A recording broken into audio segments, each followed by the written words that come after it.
بسم اللہ الرحمن الرحیم۔ السلام علیکم ورحمۃ اللہ وبرکاتہ۔ نحمدہ ونصلی علی رسولہ الکریم، اما بعد۔ حضرت فاطمہ رضی اللہ تعالی عنہا کی خوبصورت پیدائش۔ سیدہ فاطمۃ الزہرا رضی اللہ عنہا کی گفتار اور رفتار، اوصاف ظاہری و باطنی رسول اللہ صلی اللہ علیہ وآلہ وسلم سے بہت زیادہ ملتے جلتے تھے۔ ایک روایت میں یہ بھی آیا ہے کہ شکل و صورت میں حضرت فاطمہ رضی اللہ عنہا اپنی والدہ حضرت خدیجہ الکبریٰ رضی اللہ عنہا سے بہت مشابہ تھیں۔ ام المومنین حضرت عائشہ صدیقہ رضی اللہ عنہا کا قول ہے کہ میں نے طور طریقوں کی خوبی، اخلاق و کردار کی پاکیزگی، نشست و برخاست، طرز گفتگو اور لب و لہجہ میں رسول اللہ صلی اللہ علیہ وآلہ وسلم کے مشابہ فاطمہ رضی اللہ عنہا سے زیادہ کسی کو نہیں دیکھا۔ حضرت فاطمہ رضی اللہ عنہا خانہ داری کے کاموں کی انجام دہی کے لیے کبھی اپنے کسی رشتہ دار یا ہمسایہ کو اپنی مدد کے لیے نہیں بلاتی تھیں، نہ کام کی کثرت اور نہ کسی قسم کی محنت مشقت سے گھبراتی تھیں۔ ساری عمر شوہر کے سامنے حرف شکایت زبان پر نہ لائیں اور نہ ان سے کسی چیز کی فرمائش کی۔ کھانے کا یہ اصول تھا کہ چاہے خود فاقے سے ہوں، جب تک شوہر اور بچوں کو نہ کھلا لیتی خود ایک لقمہ بھی نہ ڈالتی تھیں۔ حضرت فاطمہ رضی اللہ تعالی عنہ کی وفات کے بعد جب کسی نے حضرت علی رضی اللہ عنہ سے پوچھا کہ آپ کے ساتھ فاطمہ رضی اللہ عنہ کا حسن معاشرت کیسا تھا، تو آپ رضی اللہ عنہ آپ دیدہ ہو گئے اور فرمایا، فاطمہ جنت کا ایک خوشبودار پھول تھی جس کے مرجھانے کے باوجود اس کی خوشبو سے اب تک میرا دماغ معطر ہے۔ اس نے اپنی زندگی میں مجھے کبھی کسی شکایت کا موقع نہیں دیا۔ حضرت عائشہ رضی اللہ تعالی عنہ فرماتی ہیں کہ ایک دن میں دیکھ رہی تھی کہ رسول اللہ صلی اللہ علیہ وآلہ وسلم فاطمہ رضی اللہ عنہ کے بوسے لے رہے تھے۔ میں نے کہا، یا رسول اللہ صلی اللہ علیہ وآلہ وسلم، میں دیکھ رہی ہوں کہ آپ وہ کام انجام دے رہے ہیں جو اس سے پہلے انجام نہیں دیا۔ آپ صلی اللہ علیہ وآلہ وسلم نے مجھ سے فرمایا، اے حمیرہ، جس رات مجھے آسمان پر لے جایا گیا اور بہشت میں داخل کیا گیا تو میں بہشتی درختوں میں سے ایک درخت کے پاس جا کر رک گیا کہ اس سے بہتر اور پھلوں سے لدا ہوا درخت میں نے جنت میں نہیں دیکھا تھا۔ میں نے اس کے پھلوں میں سے ایک پھل کھایا جو میری پشت میں بطور نطفہ قرار پایا۔ جب میں زمین پر آیا اور خدیجہ رضی اللہ تعالی عنہا کو یہ امانت سونپ دی تو وہ فاطمہ رضی اللہ تعالی عنہا سے حاملہ ہو گئیں۔ پس مجھے جب بھی بہشت کی خوشبو کا اشتیاق ہوتا ہے میں فاطمہ کی خوشبو سونگتا ہوں۔ اے حمیرہ، بے شک فاطمہ رضی اللہ تعالی عنہا انسانی خواتین کی طرح نہیں ہے، وہ ان کی طرح مریض بھی نہیں ہوتی۔ محب الدین طبری رسول اللہ صلی اللہ علیہ وآلہ وسلم سے نقل کرتے ہیں کہ آپ صلی اللہ علیہ وآلہ وسلم نے فرمایا، بے شک میری بیٹی فاطمہ حوریہ ہے، کیونکہ نہ اسے حیض لاحق ہوتا ہے نہ نجاست۔ امام صادق رضی اللہ تعالی عنہ سے پوچھا گیا کہ فاطمہ رضی اللہ تعالی عنہ کی ولادت کس طرح ہوئی؟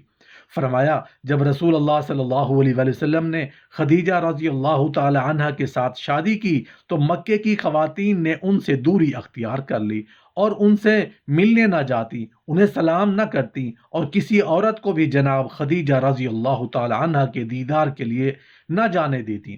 اس وجہ سے جناب خدیجہ رضی اللہ تعالی عنہ کو احساس تنہائی ہونے لگا اور اس پریشانی کی وجہ سے وہ بیتاب اور غمگین ہو جاتی۔ جب وہ فاطمہ رضی اللہ تعالی عنہ سے حاملہ ہوئی تو فاطمہ رضی اللہ تعالی عنہ ان سے شکم میں رہتے ہوئے کلام کیا کرتی تھی اور انہیں صبر کی تلقین کرتی۔ ایک دن رسول اللہ صلی اللہ علیہ وآلہ وسلم گھر میں داخل ہوئے تو دیکھا کہ حضرت خدیجہ رضی اللہ تعالی عنہ کسی سے باتیں کر رہی ہیں، جبکہ اس وقت حضرت خدیجہ رضی اللہ تعالی عنہ گھر میں تنہا تھی، یعنی کہ ان کے علاوہ گھر میں کوئی اور انسان موجود نہیں تھا۔ رسول اللہ صلی اللہ علیہ وآلہ وسلم نے ان سے پوچھا، اے خدیجہ رضی اللہ تعالی عنہ، کس سے باتیں کر رہی ہو؟ حضرت خدیجہ رضی اللہ تعالی عنہ بولی، یہ جو میرے رحم میں ہے مجھ سے باتیں کرتا ہے اور مجھ سے مانوس ہے۔ فرمایا، اے خدیجہ رضی اللہ تعالی عنہ، جبرائیل علیہ السلام نے مجھے خبر دی ہے کہ تمہارے رحم میں بیٹی ہے اور بے شک وہ ایک طاہرہ اور بابرکت نسل ہوگی اور خدا ان قریب اس سے میری نسل چلائے گا۔ خدیجہ رضی اللہ تعالی عنہ اسی حال میں تھیں کہ ولادت فاطمہ رضی اللہ تعالی عنہ کا وقت آن پہنچا۔ حضرت خدیجہ رضی اللہ تعالی عنہ نے بنی ہاشم اور قریش کی خواتین کو بلوا بھیجا تاکہ وہ اس کام میں جس میں عورتیں ایک دوسرے کی مددگار ہوتی ہیں ان کی مدد کریں۔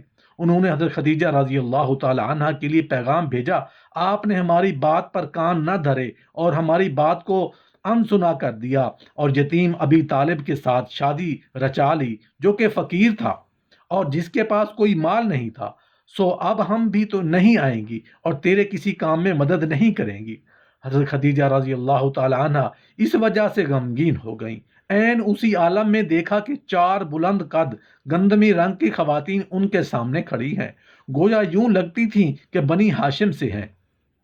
ان میں سے ایک خاتون بولی، پریشان نہ ہوں اے خدیجہ رضی اللہ تعالی عنہ، ہمیں تیرے خدا نے تیری جانب بھیجا ہے، ہم تیری بہنیں ہیں، میں سارہ علیہ السلام ہوں، یہ آسیہ بنت مزاحم علیہ السلام ہیں جو جنت میں تیری سہیلی ہوں گی، یہ مریم بنت عمران علیہ السلام ہیں اور یہ کلثوم خواہر موسیٰ علیہ السلام ہیں۔ خدا نے ہمیں تیری جانب بھیجا تاکہ خاتون کو اس مرحلے میں دوسری خواتین کی جس مدد کی ضرورت پڑتی ہے وہ ہم انجام دیں۔ پس ان میں سے ایک دائیں بیٹھ گئی، دوسری بائیں، ایک ان کے سامنے کھڑی ہو گئی اور چوتھی پشت پر، اور حضرت فاطمہ رضی اللہ تعالی عنہ طاہرہ مطہرہ متولد ہوئیں۔ ایک مرتبہ حضرت عثمان غنی رضی اللہ عنہ نے رسول اللہ صلی اللہ علیہ وآلہ وسلم اور صحابہ کرام کو کھانے کی دعوت پر بلایا۔ آپ صلی اللہ علیہ وآلہ وسلم جب حضرت عثمان غنی رضی اللہ عنہ کے گھر کی طرف تشریف لے جا رہے تھے، حضرت عثمان غنی رضی اللہ عنہ ایک خاص محویت میں ادباً ساتھ ساتھ آپ صلی اللہ علیہ وآلہ وسلم کے قدم گن رہے تھے۔ آپ صلی اللہ علیہ وسلم نے پوچھا، عثمان میرے قدموں کی گنتی کیوں کر رہے ہو؟ سیدنا عثمان غنی رضی اللہ عنہ نے عرض کی، یا رسول اللہ صلی اللہ علیہ وآلہ وسلم، آپ کی تعظیم اور توقیر کے لیے میں آپ کے قدم کے بدلے ایک ایک غلام آزاد کر دوں گا۔ دعوت کے بعد تمام اصحاب اپنے اپنے گھروں کو چلے گئے۔ شیر خدا علی المرتضیٰ رضی اللہ عنہ بھی اپنے گھر تشریف لائے۔ آپ مغموم دکھائی دے رہے تھے۔ سیدہ فاطمہ الزہرا رضی اللہ عنہ نے پوچھا، آپ بہت غم زدہ دکھائی دے رہے ہیں، کیا بات ہو گئی ہے؟ حضرت علی المرتضیٰ رضی اللہ عنہ نے جواب دیا، بنت رسول، میں غم کیوں نہ کروں؟ آج عثمان بن عفان نے صحابہ سمیت رسول اللہ صلی اللہ علیہ وسلم کی شاندار ضیافت کی ہے۔ انہوں نے سرکار کے ہر قدم کے عوض ایک غلام آزاد کیا ہے۔ میرے دل میں رشک پیدا ہوا کہ اگر آج میرے پاس بھی جناب عثمان رضی اللہ عنہ کی طرح مال ہوتا تو ہم بھی سرکار کی ضیافت کرتے اور ویسے ہی غلام آزاد کرتے جیسے عثمان غنی رضی اللہ عنہ نے کیے ہیں۔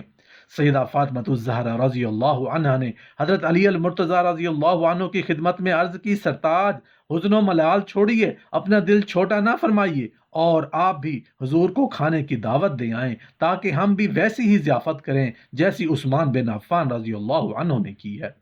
مولا علی رضی اللہ عنہ شہزادی سیدہ فاطمہ الزہرا رضی اللہ عنہ کی بات سن کر حیران ہو گئے اور پوچھنے لگے، یہ کیسے ہو سکتا ہے؟ ہمارے پاس کھانا اور مال کہاں سے آئے گا؟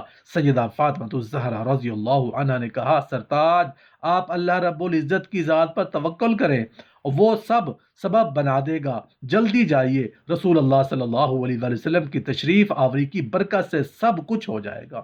شیر خدا علی المرتضیٰ رضی اللہ عنہ نے سیدہ فاطمہ الزہرا رضی اللہ عنہ کا جذبہ صادق دیکھا تو بہت خوش ہوئے اور رسول اللہ صلی اللہ علیہ وآلہ وسلم کی بارگاہ میں جا کر عرض کرنے لگے، یا رسول اللہ صلی اللہ علیہ وآلہ وسلم، آپ کی لخت جگر فاطمہ رضی اللہ عنہ نے سلام عرض کیا ہے اور آپ کی اور آپ کے اصحاب کی ویسی ہی دعوت کرنا چاہتی ہیں جیسی عثمان غنی رضی اللہ عنہ نے کی تھی۔ آپ تشریف لائیے۔ سیدہ فاطمہ الزہرا رضی اللہ عنہ کی دعوت کو رسول اللہ صلی اللہ علیہ وآلہ وسلم نے قبول فرما لیا اور آپ اپنی لخت جگر کے گھر کی طرف روانہ ہو گئے۔ سیدہ فاطمہ الزہرا رضی اللہ عنہ نے رسول اللہ صلی اللہ علیہ وآلہ وسلم کا استقبال کیا۔ آپ گھر میں تشریف فرما ہو گئے اور اصحاب بھی گھر میں آ گئے۔ کاشانہ زہرا مہمانوں سے بھر گیا۔ تمام مہمان کاشانہ زہرا میں جمع ہو چکے ہیں، لیکن آپ کے ہاں تو فاقوں کا اہتمام ہے۔ سیدہ فاطمہ الزہرا رضی اللہ عنہ نے جائے نماز بچھائی اور سر سجدہ میں رکھ کر بارگاہ رب العزت میں دعا کی، اے میرے مالک، اے میرے رب، اے میرے مولا، تو اپنی بندی کے احوال سے آگاہ ہے۔ مالک، میں نے تیرے حبیب صلی اللہ علیہ وسلم کو گھر میں بلا رکھا ہے۔ اے دلوں کی خبر رکھنے والے مالک، تو جانتا ہے کہ میرے دل کی آرزو ہے کہ میں تیرے محبوب کی ویسی ہی دعوت کروں جیسی عثمان غنی رضی اللہ عنہ نے کی تھی۔ یا اللہ، تیری بندی میں اتنی استطاعت نہیں، یا اللہ میں تیرے فضل کرم سے بھیک مانگتی ہوں۔ اے میرے معبود عظیم، میری لاج رکھ لینا۔ مولا کریم، مجھے اپنے محبوب کے روبرو شرمندہ نہ کرنا۔ مالک، تیری گنہگار کنیز ہوں، اپنے حبیب کے صدقے سے مجھ پر کرم فرما دے۔ آپ نے اپنی اسی کیفیت میں ہنڈیا چولہے پر چڑھا دی۔ سیدہ فاطمۃ الزہرا رضی اللہ عنہا کی اشک باری بارگاہ معبود میں منظور و مقبول ہو گئی، اور اللہ تعالیٰ نے اپنی قدرت کاملہ سے جنت کے کھانوں سے ہنڈیا کو بھر دیا۔ سیدہ فاطمۃ الزہرا رضی اللہ عنہا سامان و طعام لے کر سرکار دو عالم صلی اللہ علیہ وآلہ وسلم کی بارگاہ میں حاضر ہو گئی۔ رسول اللہ صلی اللہ علیہ وآلہ وسلم نے اپنے صحابہ کرام کے ساتھ کھانا تناول فرمایا۔ تمام صحابہ کرام بھی کھانا کھا لیا، لیکن ہنڈیا جوں کی توں رہی۔ رسول اللہ صلی اللہ علیہ وآلہ وسلم اللہ کی قدرت کے سبب جانتے تھے کہ یہ تمام اہتمام خداوند قدوس کے خاص رحمت سے ہوا ہے۔ آپ نے صحابہ کرام سے پوچھا، اے میرے صحابیوں، جانتے ہو یہ کھانا کہاں سے آیا تھا؟ پھر آپ صلی اللہ علیہ وسلم نے خود ہی ارشاد فرما دیا، یہ کھانا جنت سے اللہ تعالیٰ نے ہمارے لیے بھیجا تھا۔ صحابہ کرام نے اللہ تبارک و تعالیٰ کی اس نعمت پر شکر ادا کیا اور اللہ تبارک و تعالیٰ کی حمد و ثنا کی۔ اس روایت کے آغاز میں بتایا گیا ہے کہ حضرت عثمان غنی رضی اللہ عنہ نے دعوت کے اہتمام کے ساتھ ایک خصوصی عمل یہ بھی کیا کہ رسول اللہ صلی اللہ علیہ وآلہ وسلم کے ایک ایک قدم مبارک کے بدلے ایک ایک غلام آزاد کیا تھا، اور یہی عمل حضرت علی المرتضیٰ رضی اللہ عنہ کے رش کا باعث بنا تھا۔ ابھی غلاموں کی آزادی کا مرحلہ باقی تھے۔ دعوت کے بعد سیدہ حضرت فاطمۃ الزہرا رضی اللہ عنہا اپنی خلوت میں داخل ہو کر پھر رونے لگی۔ آپ نے رو رو کر بارگاہ خداوندی میں عرض کی، اے میرے مالک و مولا، اے معبود عظیم، تو جانتا ہے میرے پاس مال نہیں کہ خرید کر غلام آزاد کر سکوں۔ مولا، میں تیرے فضل سے امید رکھتی ہوں کہ تو رسول اللہ صلی اللہ علیہ وآلہ وسلم کے ہر قدم کے عوض امت محمدیہ کے گناہ گاروں کو جہنم سے آزاد فرمائے گا۔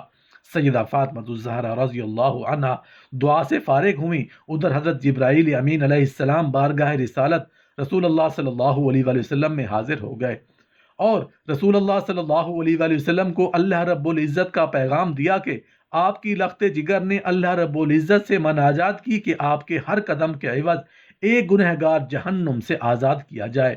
یا رسول اللہ صلی اللہ علیہ وآلہ وسلم، آپ کے ہر قدم مبارک کے بدلے 1000 گنہگار مرد اور 1000 گنہگار عورتیں جن پر جہنم واجب ہو چکی ہے، جہنم سے آزاد کیے جائیں گے، اور یہ سب فاطمۃ الزہرا رضی اللہ عنہا کی شان کرامت کی بدولت تھا۔ رسول اللہ صلی اللہ علیہ وآلہ وسلم نے صحابہ کرام کو جبرائیل علیہ السلام کا پیغام سنایا تو سب حمد و ثنا کرتے ہوئے اپنے اپنے گھروں کو لوٹ گئے۔